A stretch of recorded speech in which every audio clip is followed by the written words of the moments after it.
Good evening, everyone. Welcome back to the catastrophic, self fulfilling prophecy from the Book of Rage. This is the Dark R Podcast, and I am your host, KDG, recently resurrected horror host from Beyond. First of all, some updates. I do apologize for not being able to upload any episodes recently. Life gets in the way most of the time, and the past few weeks were just another instance of this. However, the main thing is that I've come to you now at the turn of the tide. I'm sorry, it was just there, but in any case, I'm happy to announce that we'll be resuming our scheduled episodes with brand new content. More on that soon. But I'd just like to say that I'm glad that I'm back to doing what I do, hosting and spreading the word of horror to everyone. Let's get on with it, shall we?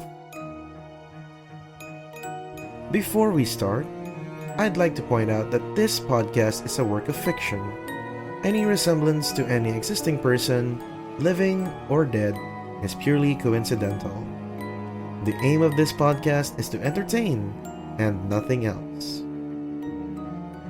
Have you ever watched a horror movie and found a character who seems to know what's happening? The resident nerd who reads about folklore and tells the main characters what they need to do? Well, over the years, people around me have constantly told me that I was that guy. Fortunately, we don't live in a horror movie, but all the same, I'd like to help my listeners out just in case they do manage to encounter the unexplained.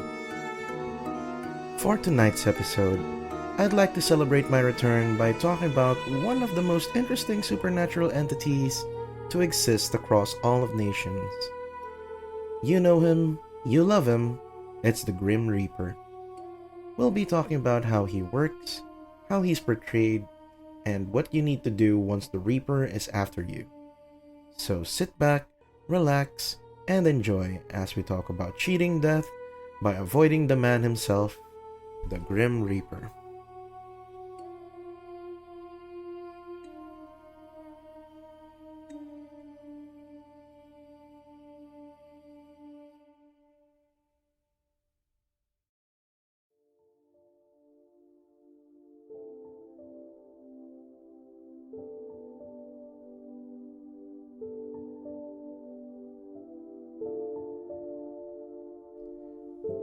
For those who don't know, the Grim Reaper is a manifestation of death, usually portrayed as a skeleton wearing a black robe while carrying a scythe.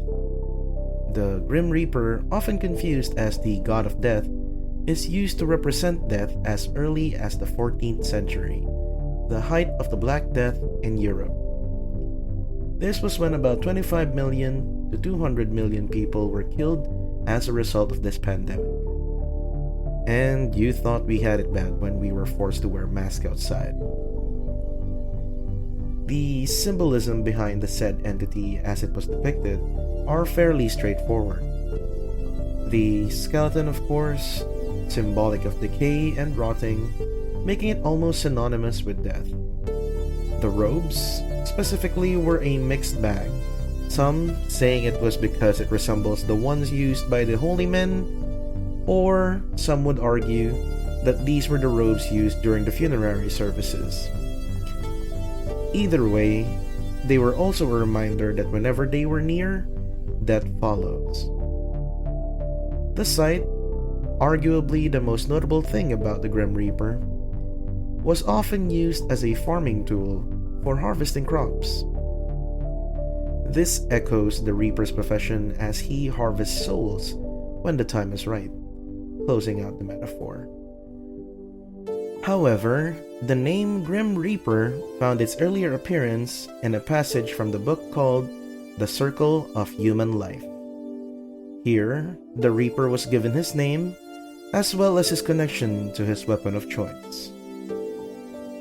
As I mentioned, the Grim Reaper is only one of the many ways that death is personified. That personification has been a constant struggle for me personally, really. The concept of death being inescapable is a bleak concept in itself, but Putting forth a being that carries out this concept is fascinating and horrifying.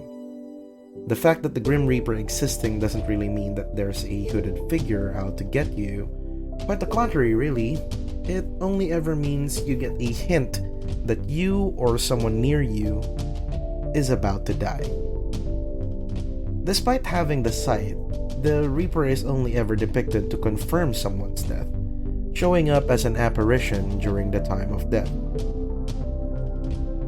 There are instances, however, that the Reaper is shown to guide souls into the afterlife. The concept entails that the Reaper is there to take you where you need to go based on the life you lived. A tagasundo here in the homelands. The Reaper can be described as a being that escorts the soul at the time of death. It's not really a sinister being in nature, nor is it a being of horror. However, it is taken as a sign of relief that you won't really be alone in that journey. There is another instance where the Reaper shows you kind of like a recap of your life. A point when life flashes before your very eyes. You can say that the life we're living now is just the last few moments that we're reliving right before we actually die. I'm not really sure if that's comforting to hear. But both depictions can be traced back to two separate gods. One, Charon from Greek mythology, and Anubis from the Egyptian mythology. First, let's talk about Charon, the ferryman. Charon is the son of Erebus and Nyx, which is night in Greek mythology. His main job was to ferry the souls of men across the river Styx. The old tradition of putting copper pieces on the eyes of the deceased comes from the belief for Charon, as these pieces were said to be the ferryman's toll as he carried out his job. The OG Greek tagasundo, if you will. Anubis, on the other hand, is a very famous god of death, which had many roles over the course of history.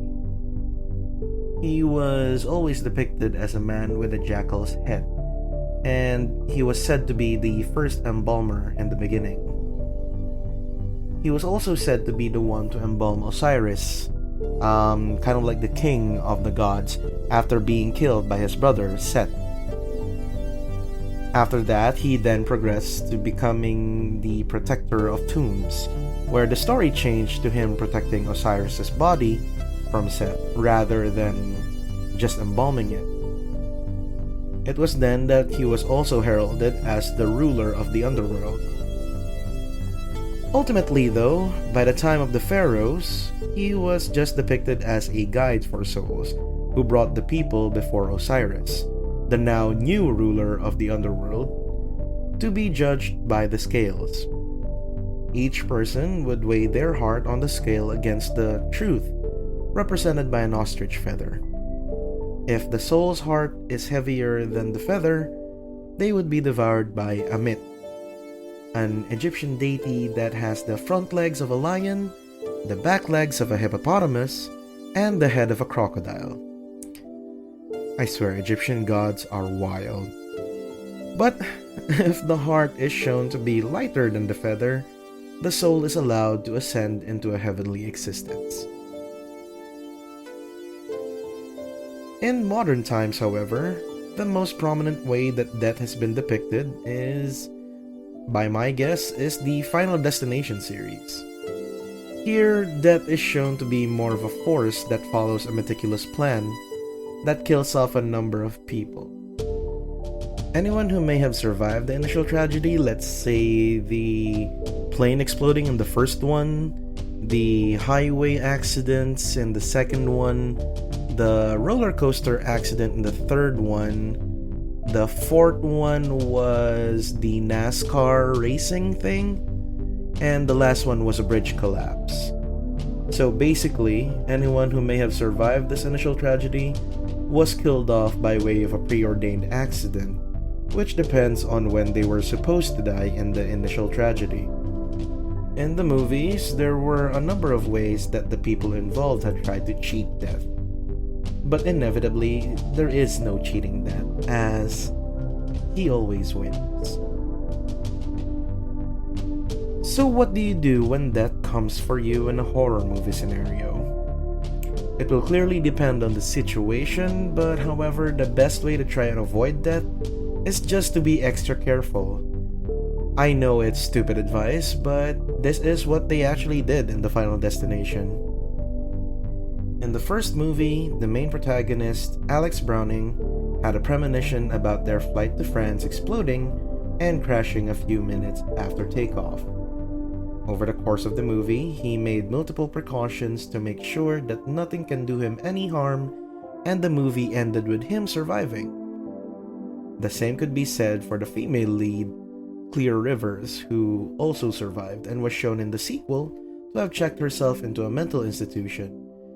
This way, she can basically keep herself safe, so to speak. However, this is shown to be futile, as both were actually killed in the sequel, regardless of how careful they were. See, the problem here is that death will find you eventually. It may not be today or tomorrow, but it will. Your best bet here is to make sure that you've lived a fulfilling life to suit the scales of Anubis, and to prepare 2 copper pieces for Charon, just before you pass. And when it really is your time, be thankful that there's someone on the other side waiting to guide you to where you need to go.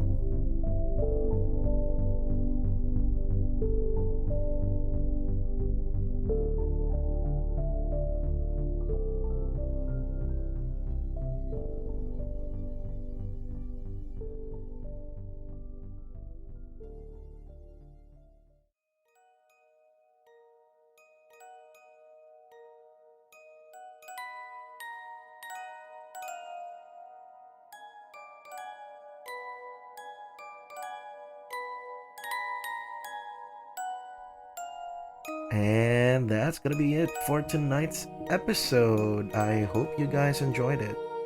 The Grim Reaper has always been a fascinating subject, and I'm glad I was able to share a bit of what I know to you all.